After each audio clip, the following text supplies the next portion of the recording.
Welcome to Paper 8.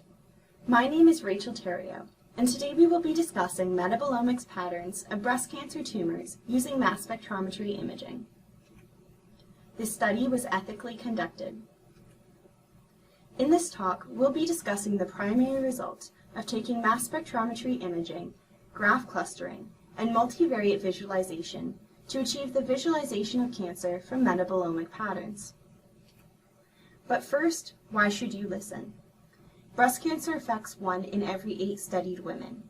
The current gold standard form of detection, which is analysis of tissue samples by an expert pathologist, is known to be both time-consuming and to have high levels of variability. This can greatly impact treatment planning, especially for time-sensitive tasks such as tumor margin analysis. Mass spectrometry imaging is seen as a potential solution for rapid breast cancer detection. Mass spectrometry imaging provides information on the spatial metabolite distribution throughout a tissue. Every pixel of these images produces a mass spectrum. Every peak of a mass spectrum corresponds to an ion. These ions can be mapped to metabolites and biological processes. In this project, we work specifically with desorption electrospray ionization, or DESI. This is an ambient, non-destructive form of mass spectrometry that detects small metabolites within the tissue. DESI works by spraying electrospray droplets onto a location of the tissue sample and collecting the desorbed ions into the mass spectrometer. Each location is 100 microns by 100 microns in size. Let's refer to these as pixels. The final result is a 3-dimensional tensor known as a mass spectrometry image, or MSI. The first 2 dimensions of an MSI give you the pixel location on the tissue sample. The third dimension tells you the relative abundance of ions at that pixel location. Each pixel can therefore hold 1,000 or more values, making the processing of MSI a high-dimensional problem. As a result, dimensionality reduction is necessary. We chose to use non-negative matrix factorization, or NMF. NMF guarantees that all values are non-negative. It produces sparse components, and tick normalization, which is used in mass spectrometry, can be represented with the L1 vector norm formation. Let's assume we have a matrix X that represents the MSI. We reformat the MSI such that each pixel is along one dimension, and the second dimension contains the ion abundances. We can then approximate X using 2 matrices W and H of predetermined rank 3 in this example. When multiplied together, W and H can approximate the matrix X, and they can tell us the ion patterns, or what we will refer to as ion signatures, that best represent the image. Let's take a look at the materials used in this project. We had access to 9 tissue samples collected during a breast-conserving surgery that were flash frozen and processed using the Priscilla 2D DESI mass spectrometry source and a time-of-flight mass spectrometer. The methodology will be multi-part. We will walk through a pipeline, beginning with multiple stages of dimensionality reduction and graph clustering to ultimately achieve foreground clustering.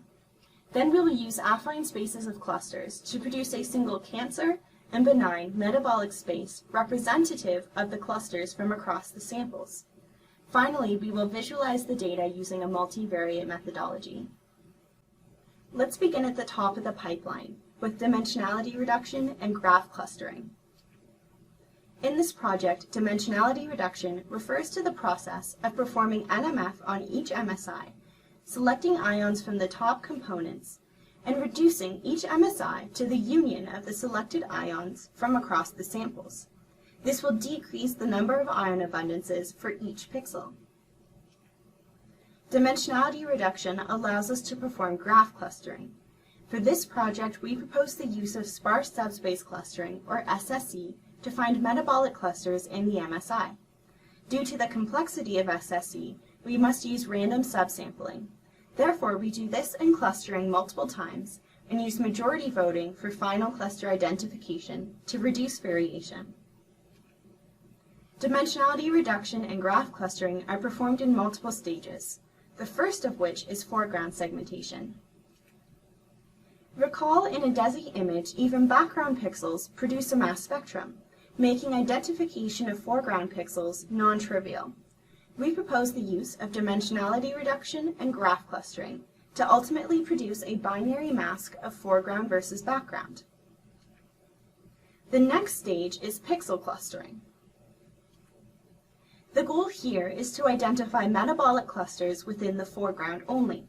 Again, we use dimensionality reduction and graph clustering, but on only foreground pixels, to identify 3 foreground clusters. The next stage in the pipeline is to produce affine spaces of clusters from clusters across samples. We can cluster using a mean vector. In the 2-dimensional example here, A and B are the mean vector of 2 different clusters. The point X would be classified as being cluster B because that is the cluster it is closest to. Now if instead we cluster using an affine space, this definition changes and X is classified as being in cluster A. Since the metabolomic patterns of breast cancer are quite complex, we decided to use this affine space representation for our clusters. The goal here was to produce cross-sample metabolite spaces. We do this by labeling each cluster as cancerous, benign, or other. Then we form a matrix of cancer pixels and a matrix of benign pixels from across the samples. Then we can produce an affine space from each of these matrices. Let's call them AC for affine cancer and AB for affine benign. The final stage of the pipeline is data visualization. The goal here is multivariate visualization from affine spaces. We do this by computing the distance of an MSI pixel to each affine space and assigning pixel membership to each space using that distance and the following equation. Then we can visualize membership by assigning each affine space a specific color and allowing for partial membership. Let's take a look at the key results from this work. We will focus on 3 samples. The sample on the far left is described as all cancer, with a fibrous band on the right-hand side supporting the cancerous tissue. The sample in the middle is described as infiltrating cancer, where the bottom half is cancerous and the top half is benign. The sample on the right is described as scattered cancer, which has cancer cells throughout the tissue and a small benign portion in the bottom right. NMF was found to be promising but insufficient by itself. In these ion signature images, or component images, where the top 3 ion signatures are visualized, we see NMF was able to capture components that can separate foreground and background and cancerous and benign tissues. However, the ion signature that does this for each sample differs. Clustering was also found to be promising but insufficient. The farthest left 2 images both show strong foreground-background clustering and clustering of cancerous and benign tissue. However, the image on the far right shows challenges with segmentation of foreground from background in the bottom right, and also challenges with foreground clustering, where the scattered cancer patterns seem to confuse the clustering algorithm. When we look at the affine spaces of clusters from across samples, we found the expression pattern of the ion signatures differed between cancerous and benign tissues.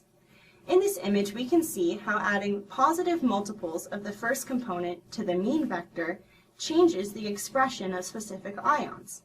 With cancerous tissue, we found it both increased and decreased expressions, versus benign it only increased. This suggests more complex patterns in the cancerous space. We had decided to assign ions to molecules from the affine spaces, and we found that affine spaces capture biologically relevant ions. For example, the first ion can be associated with the citric acid cycle, which is an energy cycle in the cell. The last 3 ions can be associated with fatty acids, which are essential building blocks for cell components such as the cellular membrane.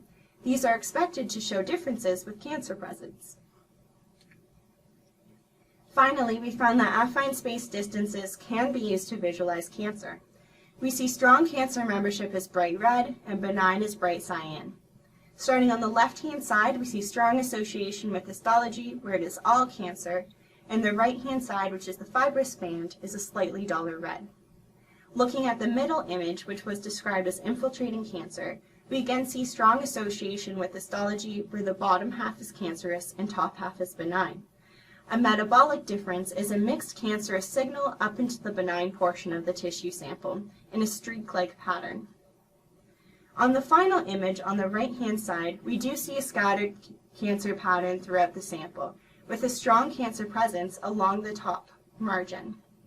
Overall, we see strong association between our metabolic distance maps and histology, and some locations where metabolic seems to differ. When we looked at binary maps, which is done by associating each pixel with only the affine space it is closest to, we see an information loss, especially when mixed cancer patterns dominate an image, which show no cancer detection in the binary mapping, but obvious cancer detection in the distance maps. Although this work is promising, there are many next steps we would like to take, some of which are a larger number of samples, looking at different tissue types, including different cancers, and using LC-MS to get definite associations between ions and metabolites. Overall, what we have done is provided a proof of concept for the use of mass spectrometry imaging, graph clustering, and affine space distances to visualize cancerous metabolomic patterns. Thank you to our references. This work was partially funded by the Natural Sciences and Engineering Research Council of Canada and the Vector Scholarship from the Vector Institute of Artificial Intelligence. Special thank you to Nicole Morse, Emma Ritzy, and Tyler Mangai. Thank you for listening.